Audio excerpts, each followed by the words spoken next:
అందరికీ నమస్కారం. నేను డాక్టర్ కృష్ణప్రియ. మే 10న శ్రీ నరేంద్ర మోడీ గారు పీఎం అయిన నరేంద్ర మోడీ గారు మన హైదరాబాద్‌కి వచ్చారు. ఎందుకంటే మనకి కొంచెం సజెషన్స్ ఇవ్వడానికి, మన డెవలప్‌మెంట్ గురించి చెప్పడానికని వచ్చారు. అందులో పెట్రోల్ వాడకండి, తక్కువ వాడండి అని చెప్పారు. అది పెట్రోల్ వాడొద్దు అని కాదు, మన ఇండియా డెవలప్‌మెంట్ గురించి చెప్పడానికి వచ్చారు. అండ్ గోల్డ్ కొనొద్దు అన్నారు. దాని వెనుక చాలా పెద్ద సజెషన్స్ కూడా ఉన్నాయి. ఏంటంటే మనకి డెవలప్ అవ్వాలి, ఇండియా డెవలప్ అవ్వాలి. డెవలప్ అవ్వడానికి ఏం చేయాలి? మనము పక్క వాళ్ళ పైన డిపెండ్ అవ్వడం తగ్గించాలి. ఎప్పుడైనా మన ఓన్ డెవలప్మెంట్ అవ్వాలంటే మన ఓన్గానే చేయాలి. ఏదైనా ఒకరి మీద డిపెండ్ అవ్వడం తగ్గించాలి. సో మొన్న వారైనప్పటి నుంచి మోడీ గారికి ఒకటి అర్థమైంది. ఏంటంటే మన కంట్రీ వేరే కంట్రీస్ మీద దేని మీద డిపెండ్ అవుతున్నాయి అనేది చూసుకున్నారు. ఆయిల్, గోల్డ్, మెషినరీ, ఇవన్నిటి మీద మనము డిపెండ్ అవుతున్నాం వేరే కంట్రీస్ పైన. సో మొన్న వార్ వల్ల అవన్నీ చాలా ఇబ్బంది అయ్యాయి మనకి. సో నెక్స్ట్ టైం మనము ఆ ప్రాబ్లమ్ని ఫేస్ చేయకుండా మన కోసమని, మన ఫ్యూచర్ డెవలప్మెంట్ కోసమని ఇవన్నీ చెప్తున్నారనమాట. సో ఫస్ట్ చైనా అనే కంట్రీ ఎలా డెవలప్ అయింది?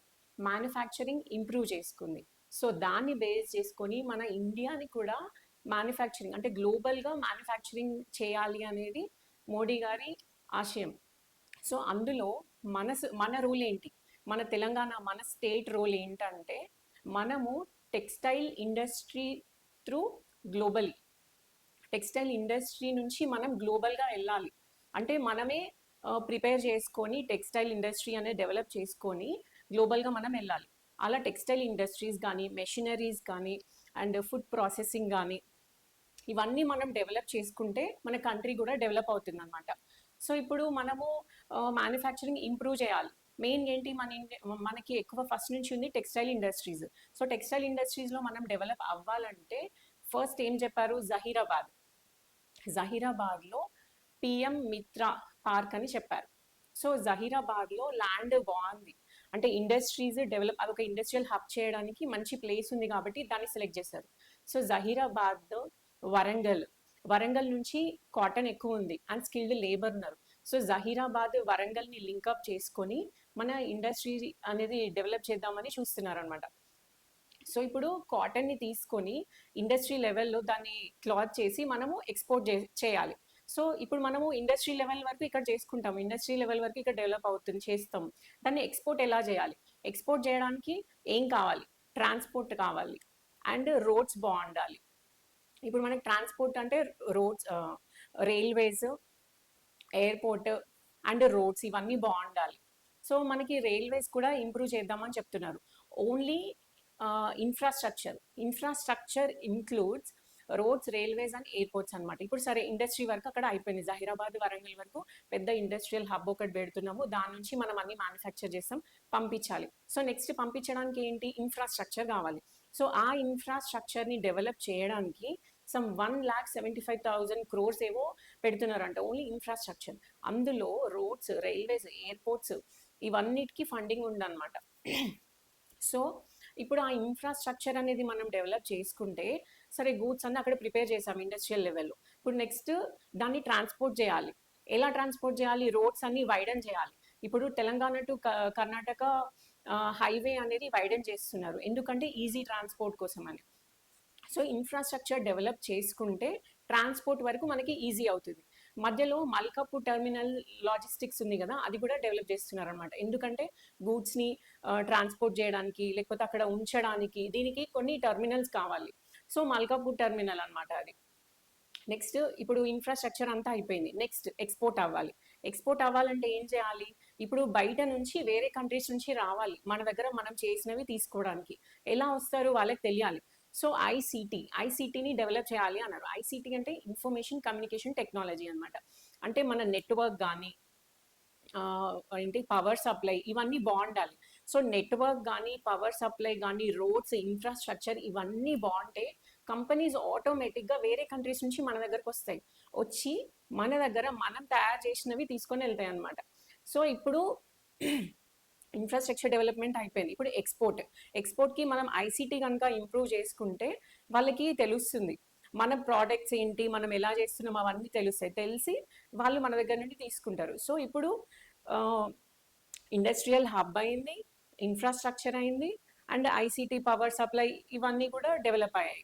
సో ఇవన్నిటిని ఇంటర్లింక్ చేసుకొని మెయిన్గా దీనిలో మనం ఎక్కడ ప్రాఫిట్ అంటే మనందరికీ లైక్ ఇప్పుడు లేబర్ ఇవన్నీ జరగాలి అంటే ప్రతి ఫేజ్లో లేబర్ కావాలి.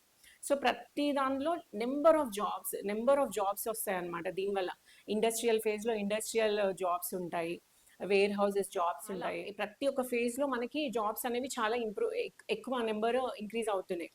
అందుకనే మోడీ గారు ఏమని చెప్పారంటే స్వదేశీ అంటే మన గూడ్స్ని మనం ఎంకరేజ్ చేద్దాం, వేరే కంట్రీవి గూడ్స్ అసలు యూజ్ చేయకండి అని చెప్పారనమాట. సో మన కంట్రీ మనం సెల్ఫ్గా డెవలప్ చేసుకుందాము అని అంటున్నారు. సో దీంట్లో ఇంకా ఏంటంటే ఎక్స్పోర్ట్ ఇప్పుడు గోల్డ్ కూడా తీసుకోవద్దన్నారు. ఎందుకంటే ఒక 1 year వరకు గోల్డ్ కొనొద్దని చెప్పారనమాట. ఎందుకంటే ఎకానమీ చాలా తగ్గిపోయింది మనది. సో అది ఇంకా కిందికి వెళ్ళకుండా ఉండాలంటే మనము కంట్రోల్ చేసుకోవాలి. సో 1 year వరకు ఏ ఫంక్షన్ ఉన్నా ఏదున్నా గోల్డ్ అనేది కొనకండి అని చెప్పారు. ఫర్టిలైజర్స్ వాడొద్దు అని చెప్తున్నారు ఫార్మర్స్కి. ఎందుకంటే ఆ సబ్సిడీస్ అవన్నీ ఉన్నాయి కదా, వాళ్ళకి గవర్నమెంట్కి ఇష్యూ అవుతుంది ఎకానమీలో. సో అందుకే న్యాచురల్గా ఆర్గానిక్ గ్రోయింగ్ అనేది డెవలప్ చేసుకుందాము అని అంటున్నారు. సో ఆయన చెప్పిన దానిలో ఇవన్నీ లింకప్ అయి ఉన్నాయన్నమాట. మనము హైదరాబాద్, మన తెలంగాణ అనేది పెద్ద టెక్స్టైల్ ఇండస్ట్రియల్ హబ్ కాబోతుంది ఫ్యూచర్లో. అది మనకి సింపుల్గా ఒక బ్లూ ప్రింట్ చూపించారు మోడీ గారు. అది అర్థం చేసుకున్న వాళ్ళకి ఆయన చెప్పినవి ఫాలో అవుదాము. మనము ఫ్యూయల్ అనేది ఎనర్జీ అనేది సెక్యూర్ చేద్దాం. అంటే ఇప్పుడు ఎల్పిజి ఇవి కాకుండా న్యాచురల్గా సిఎన్జి ఉంది, అది యూజ్ చేసుకుందాం. ట్రాన్స్పోర్ట్ లోకల్వి యూజ్ చేసుకుందాము.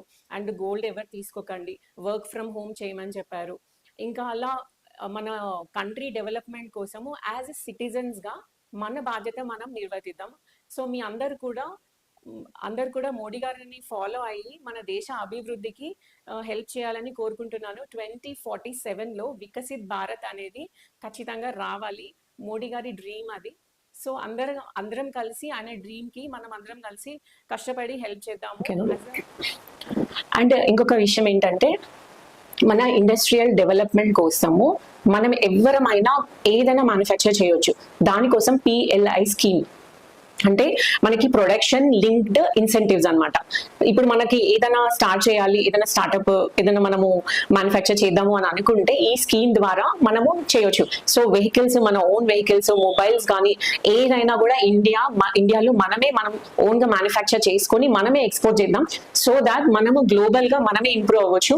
బికాస్ ఫర్దర్ గా వార్ అనేది లైక్ గన్స్ అండ్ ఆల్ వాటితో జరగదు బార్డర్ లో, it's only with technology. So టెక్నాలజీలో ఇండియా అనేది ఫస్ట్ ఉండాలి. అది మన అందరం కలిసి చేస్తేనే అవుతుంది. డెఫినెట్ గా మోడీ గారిని ఫాలో అయిపోదాం బ్లైండ్ గా. Thank you so much.